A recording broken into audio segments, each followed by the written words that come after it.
Who's here from the below? Stephanie Emmer. Oh. Yeah, she was out in the hallway. I talked to her. Yeah, she's covered.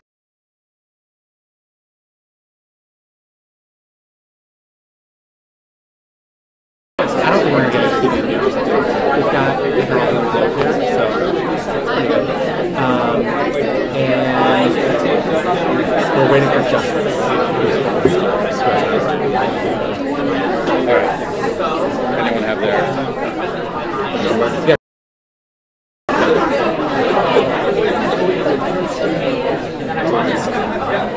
No sign of justice yet? Oh, here.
Yeah, so whenever you're ready, Debra, just have a, you can stand right over here. Do you want to ask me to get the EC to come up so 100% from the EC will come up?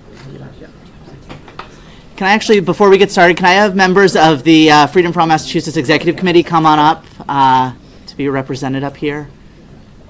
To literally have my back, that'd be great. On both sides, on both sides. No, you. On both sides. Distribute.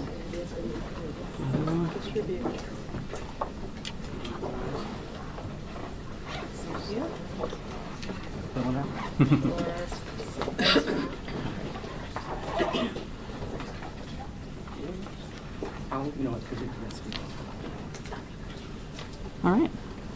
We'll go ahead and get started. So good morning and welcome. Thank you everyone for coming out on what is turning out to be a really beautiful day for a number of reasons, obviously. My name is Mason Dunn. I am the proud co-chair of the Freedom for All Massachusetts campaign. And before we get started with the official remarks, I want to first profoundly thank our host today, our coalition member, Mintz Levin, for hosting us in their office in this beautiful space with this beautiful view that we'll see more of later. So Mintz Levin is actually one of the many law firms here in Massachusetts who have stood up with us from the early stages of this work for transgender rights. And so we are so grateful for their commitment to keep Massachusetts from going backwards with regards to human rights. Today, we're taking a huge step forward in our efforts to ensure that Massachusetts remains a beacon of inclusiveness and acceptance as we officially launch our campaign with just 6 months till Election Day. It's a short amount of time, and we're really excited to tell you more. Now, the eyes of the nation are here on Massachusetts, as we have the unfortunate designation of being the first state to ever put transgender rights on the ballot for a popular vote. What happens here will have far-reaching implications across America. But there are really exciting beacons of hope across the U.S. I would be remiss if I did not take a moment to celebrate our amazing success up in New Hampshire. Just last night, the New Hampshire Senate passed a bill to protect transgender people from discrimination in housing, employment, and public accommodations. The New Hampshire,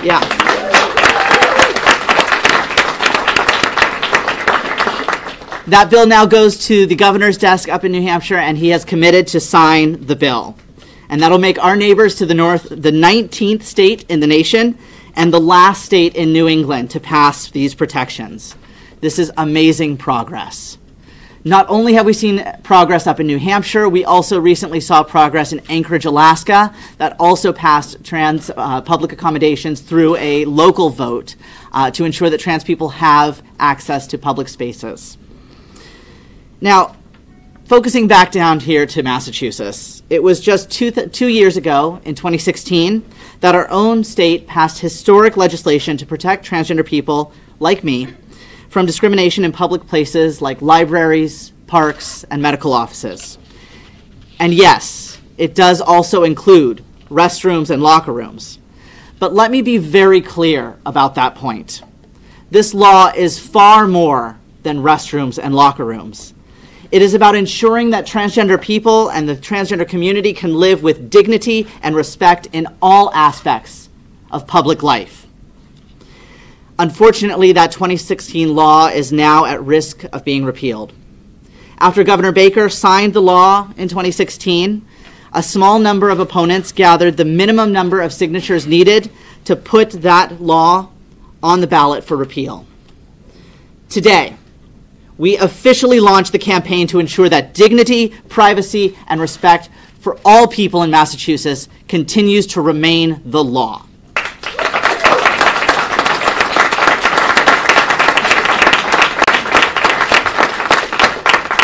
Let me be clear about one thing. We cannot do this alone. Many of our supporters are here with us today, and we are so honored to have you.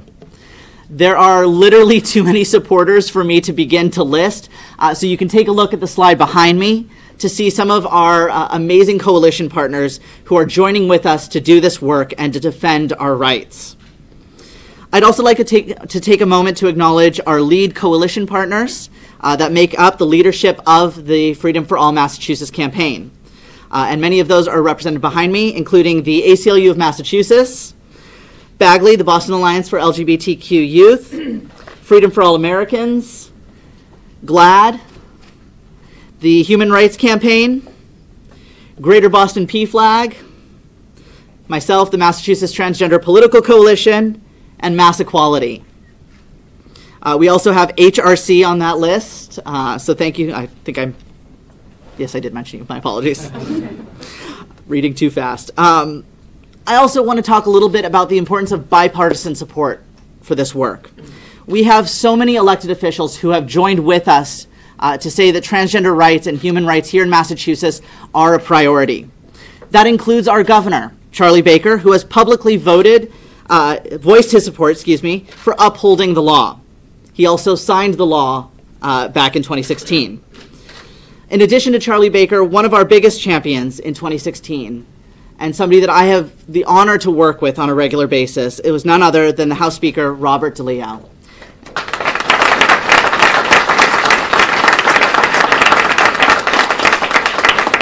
Let me just say that this law would not be the law were it not for the amazing work of the Speaker, which he helped not only start this work, but also get it across the finish line.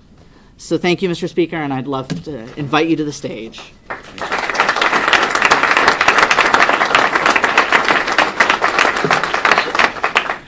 Thank you very much, Mason, for that very, very kind introduction. I see my former colleague, Brian Dempsey, back there, a proud member of Mintz Levin, as well, along with Elisa, by the way. And I think former Representative Carl Sortino that I had seen, and former Representative Steve Walsh as well. So it's good to see many former members of the House who are here today. And is Dave Friedman still here?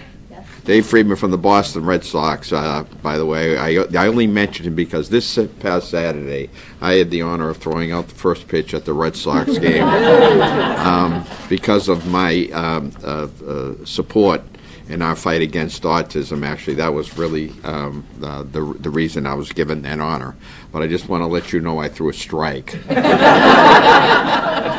So, having said that, if you don't see me within the next couple of months and the Red Sox call me up as one of their relief pitchers, I'm awful sorry, but I'll be trying to be supportive and spare it. But I'm so honored to join with all of you here today. In 2016, we updated our Commonwealth's law to include critical non-discrimination practices for transgender people in public places. I worked closely with my colleagues in the legislature at the time and many of you here to help it pass with a bipartisan vote.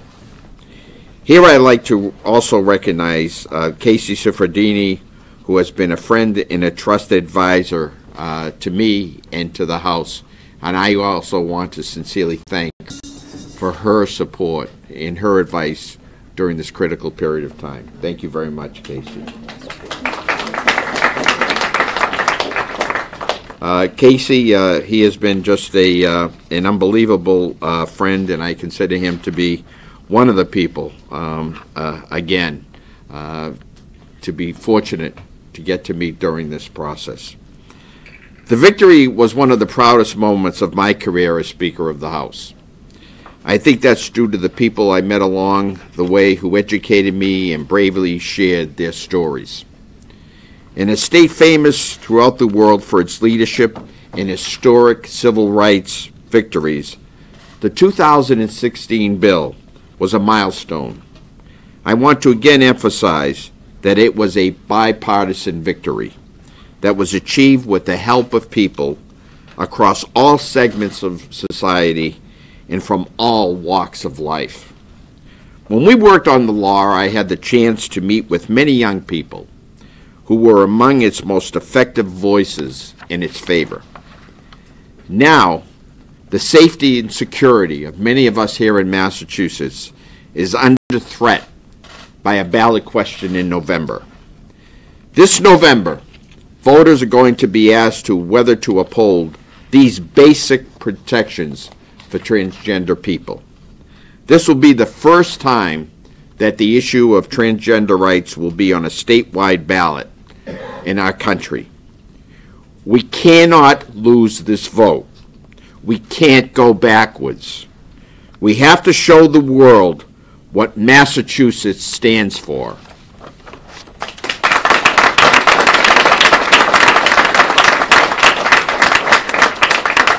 But this is about more than Massachusetts.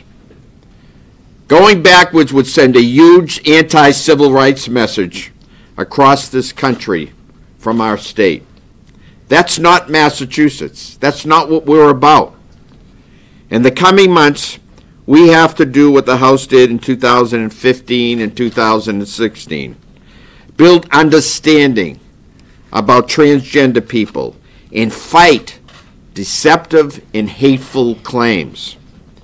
In Massachusetts, we remain unequivocally committed to standing up for the rights of transgender individuals. We are best as a state when we work together. We need to stand up for our transgender friends, neighbors, family members, and workers. This is about treating people fairly and equally, which our state is all about. We must fight to make sure that our transgender non-discrimination law remains in place. Thank you very much, and thank you for your support.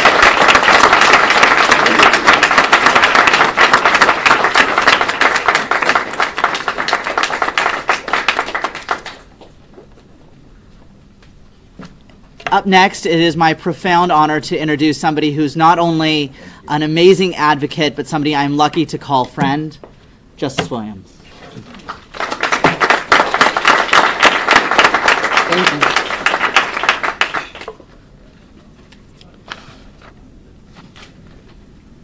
I'm going to open up by sharing my personal experience a couple of summers ago. So I'm walking to the gym on my way from making some errands. I'm walking from Whole Foods. It's a beautiful day out. And I'm walking down Boylston Street or weaving through streets in between. And I notice some cops notice me, but I'm not really vigilant to the situation that's going down. So I continue walking. You know, it's beautiful. I'm smiling, and I end up on Boylston Street at Little Feed, whereas I'm finishing my errands and I go in. The police pull up.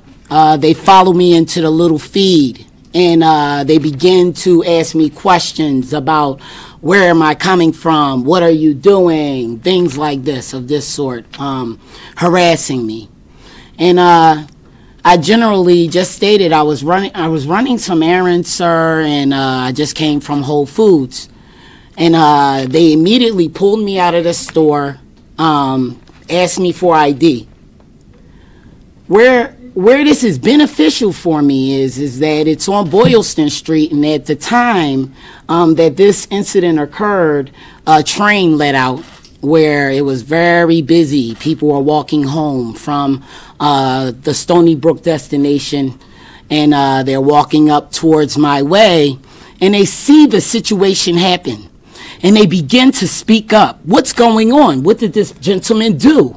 And they notice that the officers are harassing me. They're yelling at me. They took my ID as if they're about to bring me in. I'm sitting down in front of the Little Feed, and I'm afraid for myself.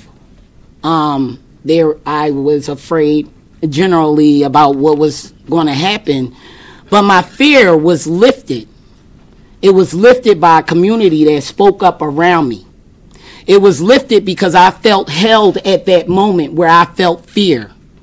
It was lifted because I was reminded that I am a part of a community in Massachusetts that recognize and acknowledge that sometimes we have to hold people accountable for doing the right thing. I am privileged because at that moment I was held, and I say that twice. I was held. I am privileged to stand here before you and to give voice to those who cannot speak their truths. I was seen as a black man when I was pulled over by the police. I was mistaken as a common criminal when I was pulled over by the police. You see me as a man, but you don't allow me to be all of who I am. But my community stood behind me. And that's my gratitude for Massachusetts. I know my community will stand behind me again. That this is not all that trans members in my community are affected by. We are not a combination of where we safely go to the bathroom, where can we safely change.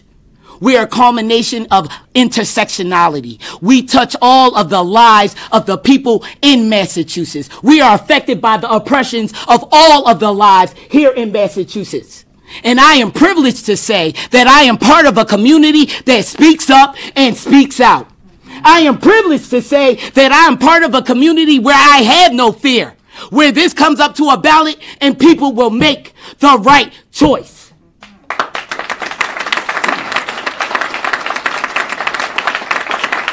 I am not originally from Massachusetts.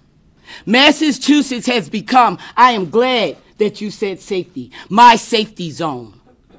I am privileged to live here because as a trans individual, I get health care. As a trans individual, people speak up and speak out. As a trans individual, people understand and help me to navigate. As a trans individual, I feel stronger in this state. So please stand with us again and again to remind people to hold themselves accountable for the love that we have as a community together. Thank you.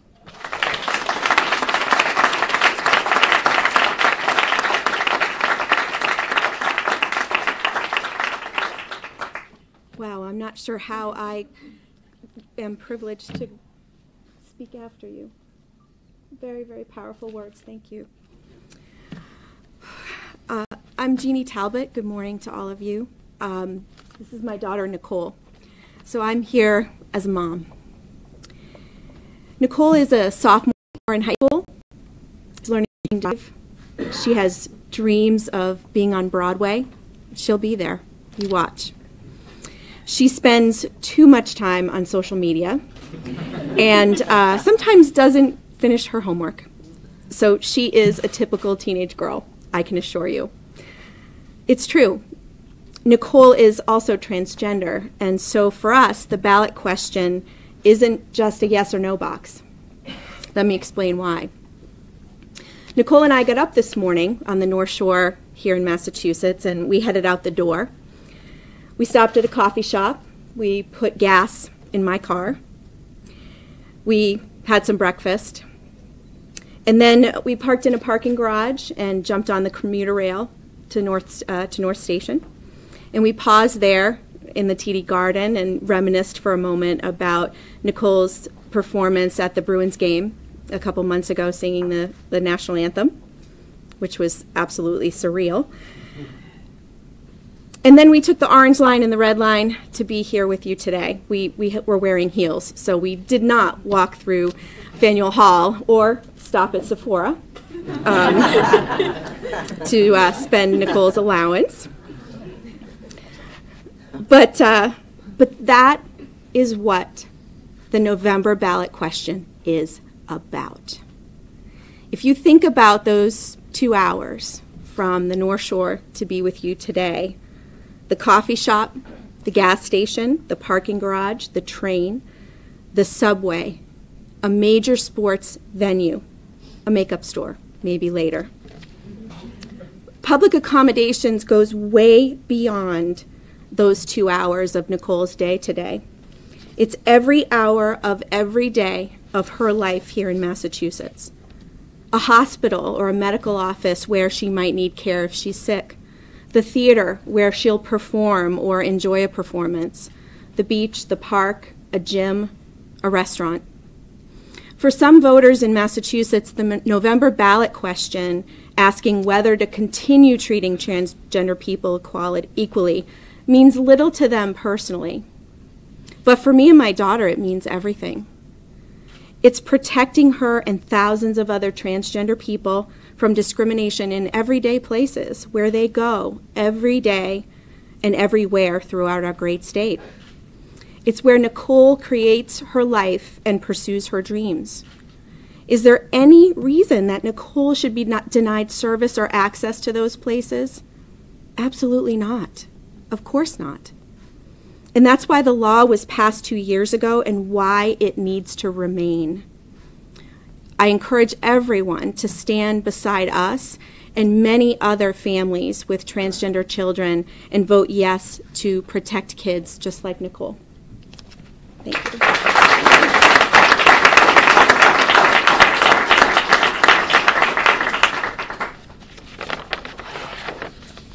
Morning, everyone. Like my mom said, I'm Nicole Talbot.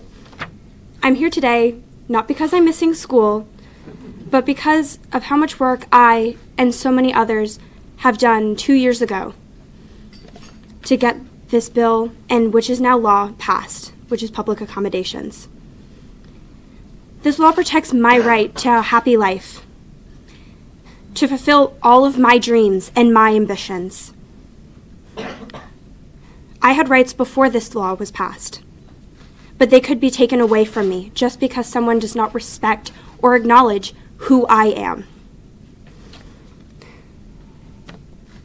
Massachusetts is not the kind of state to take a step back. We need to continue to be at the forefront of change. And to ensure that change, there's only one box to check, and that's yes. My message to you all is, let's be on the right side of history. Let's make a difference so people don't have to worry about discrimination or have their rights being exploited. So that people don't have to worry about anything. All they have to do is be. Thank you.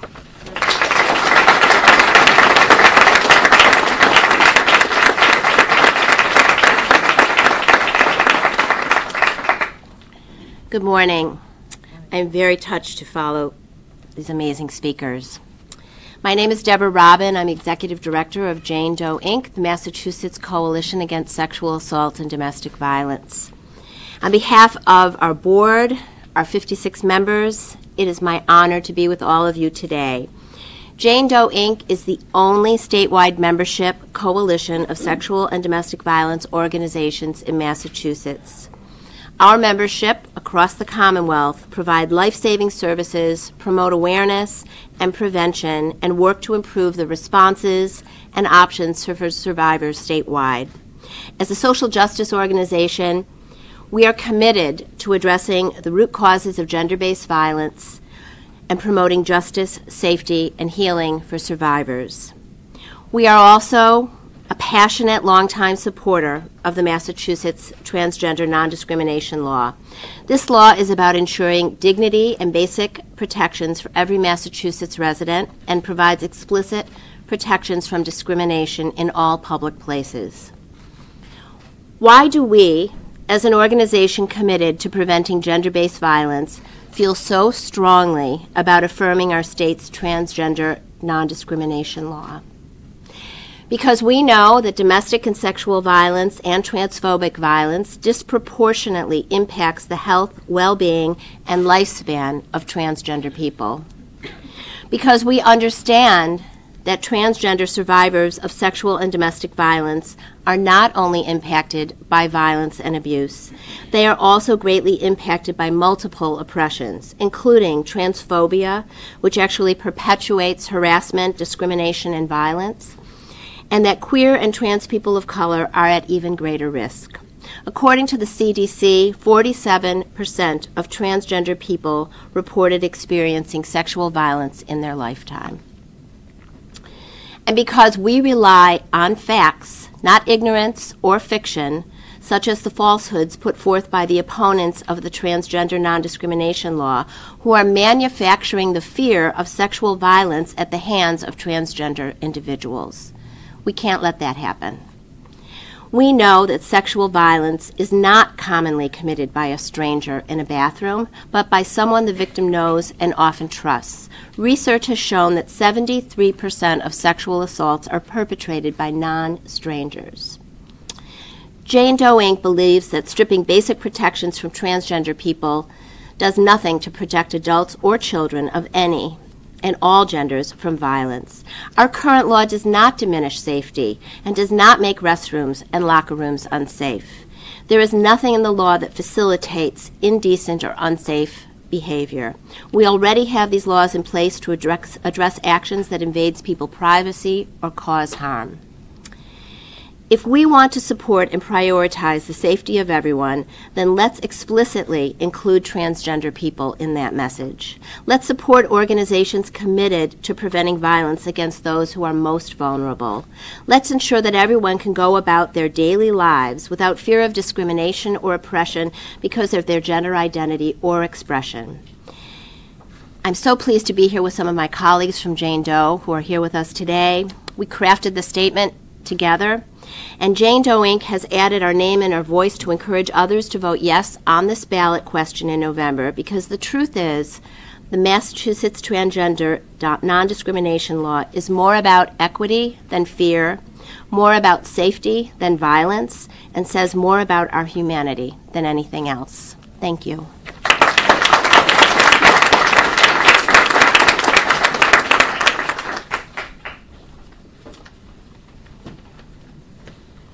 Good morning. Oh, that's great. Well done. I'm Nancy Stager. I'm the Executive Vice President at Eastern Bank and proud co-chair of the Coalition of Businesses in Massachusetts for Freedom. And I'm here because I want to make the case, the very clear economic case, for upholding the Commonwealth's transgender non-discrimination law. It's undeniable that this law has helped our state and that taking it away actually threatens us. We at Eastern Bank stand with the transgender community at work and in the world. Our transgender coworkers, customers, friends, and neighbors make important contributions every day to the Commonwealth, and they're important to our economic productivity. Like every other person in the Commonwealth, our brothers and sisters who are transgender have the right now, and were born with the right, to be who they are. And they need the basic protections that this law provides to go about their daily lives like anyone else in the Commonwealth. To be able to go to public places like restaurants, businesses, gyms, hospitals, and the like. Supporting this law is not just good for Eastern or a handful of businesses. It's actually critical for the Massachusetts economy as a whole. Attempts to roll back transgender protections in other states have demonstrated very clear and severe adverse impact that these actions can have on a state's economic stability. We need look no further than North Carolina to see the serious, direct impact of discrimination on a state's economy. When North Carolina passed the worst anti-LGBT, anti-transgender law in the country, the state saw devastating consequences, including decreased revenue, lost jobs, and a tarnished reputation on the global stage. It's been reported that HB 2, the law in North Carolina, cost North Carolina $630 million in less than a year. And they lost 2,000 jobs from halted corporate investments at Biogen, Deutsche Bank, PayPal, and others. The protections in this law provide important opportunities for us to make sure that doesn't happen here. And in addition, for Massachusetts, this law creates a level, consistent playing field for employers. Massachusetts businesses need clarity and consistency on the rules. The protections in this law provide a statewide solution that confirms the protections everywhere, which is much better for businesses, especially businesses with multiple locations, than having to deal with a patchwork of municipalities that have different rules, even if they're all still supportive of transgender civil rights. And on this day, after a great New Hampshire Senate action last night to protect the civil rights of transgender people, we can't afford for Massachusetts to go backwards. Upholding basic protections against discrimination for transgender people under state law is critical for recruiting, for retention of diverse talent, which is absolutely vital to all the businesses that reside in Massachusetts. It secures Massachusetts' reputation as a welcoming state. That's who we are, and ensures us to remain competitive nationally. We at Eastern and the entirety of the coalition of Businesses for Freedom stand together, large and small, across Massachusetts in support of upholding these vital protections in the ballot in November. Thank you.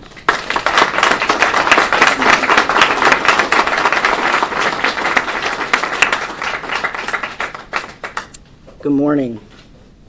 It's so nice to see so many friendly faces of relationships that we built over the course of this. Where are my remarks? Over the course of this, deep pockets in this coat. Over the course of our work together. Thank you for being here. My name is Kasey Suffredini. I'm co-chair with Mason of the Freedom for All Massachusetts campaign.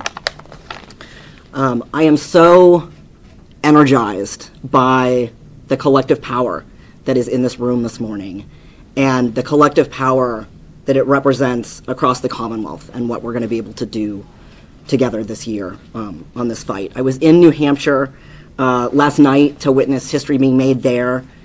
That state has a Republican-controlled House, a Republican-controlled Senate, and a Republican governor.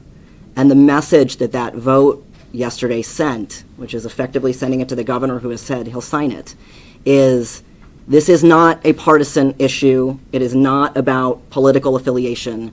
It's about people and about how we want to be with each other. And here in the Commonwealth, I know that we're going to be able to affirm our commitment to that this November. To get there, we have to come together and harness our collective energies. That's why we are here today. And so that's why I'm proud to make a few critical campaign announcements this morning.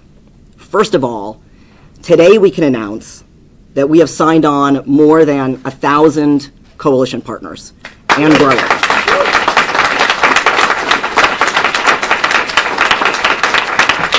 And that is many of you, so thank you. This is an unprecedented group of supporters from law enforcement, safety advocates, business groups, large and small, faith leaders, labor unions, and so many more that are standing up and reminding people to vote yes this November. And that is important because that is counterintuitive. The most important thing we can do between now and November is make sure people know we are the yes vote, or we will suffer from wrong way voters who want to do the right thing and don't know the right way to cast their vote. Today we're also launching a revamped website, www.freedomma.org, to make it easier for coalition partners to join us, for volunteers to sign up to spread our message, and for voters to get the straightforward, true facts about what this law actually does and who it actually affects. There are so many, and I know it's not anybody in this room, but there are so many who assume that liberal blue Massachusetts can't possibly do the wrong thing this November, that this law is safe from repeal. We cannot let apathy get the best of us. Remember Prop 8 in California. Nobody thought California would repeal marriage equality, and they did. We cannot let that happen here. We have to work every day, going door to door, to spread our message, and we will have to work hard for every single vote.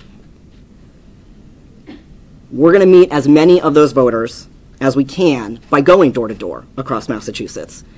Today, we're pleased to announce that we will begin this work in earnest with key canvasses in Boston and Worcester this weekend, and an aggressive calendar of many more to come over the next 6 months. Meeting people at their doors, humanizing this issue, familiarizing them with who transgender people are, is how we're going to win this. We're ready to do all we can to help everyone across Massachusetts better understand what this law is all about. And as I wrap up here, we're going to play a video for you that we're releasing today that we hope will raise awareness about what this issue is about.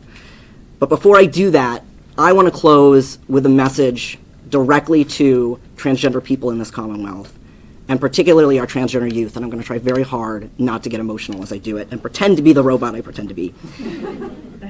On behalf of this coalition, these thousands of institutions representing thousands upon thousands of supportive voices in our Commonwealth, I want to say to them, we see you, we stand with you, and we will do everything we can to protect you.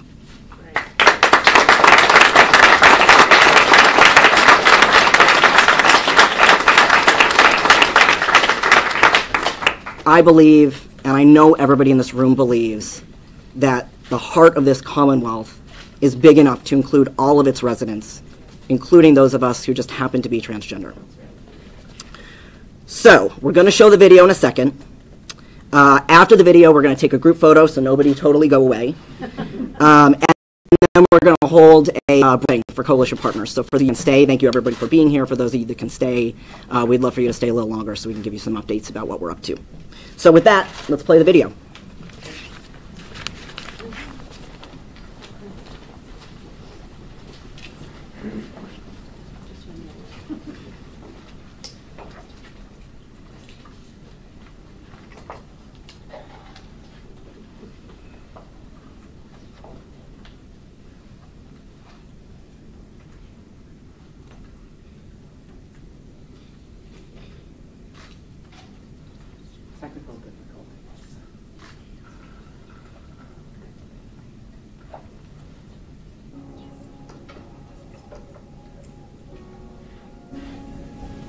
A new law is now in effect that is fighting back against discrimination for transgender individuals.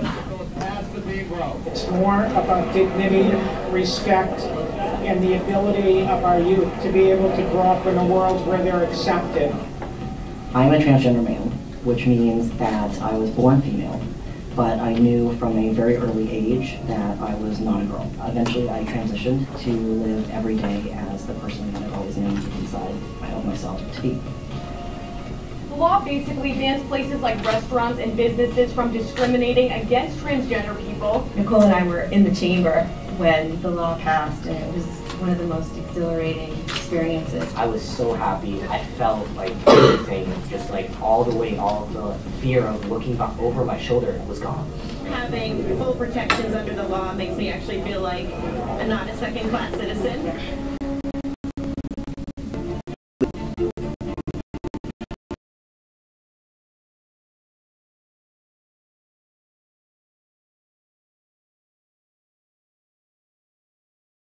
To use public places and the legal protection goes away.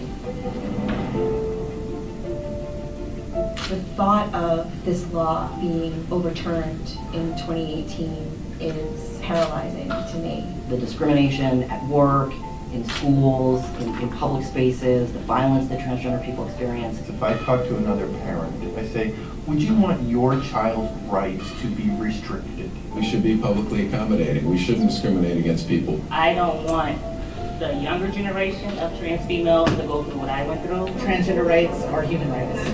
We should be able to live our lives like everyone else and be accepted for who we are. For every citizen of Massachusetts, what I hope they understand is that this law may not have any impact in their everyday lives, but it has critical, immense impact to transgender people and to the people who love those transgender people.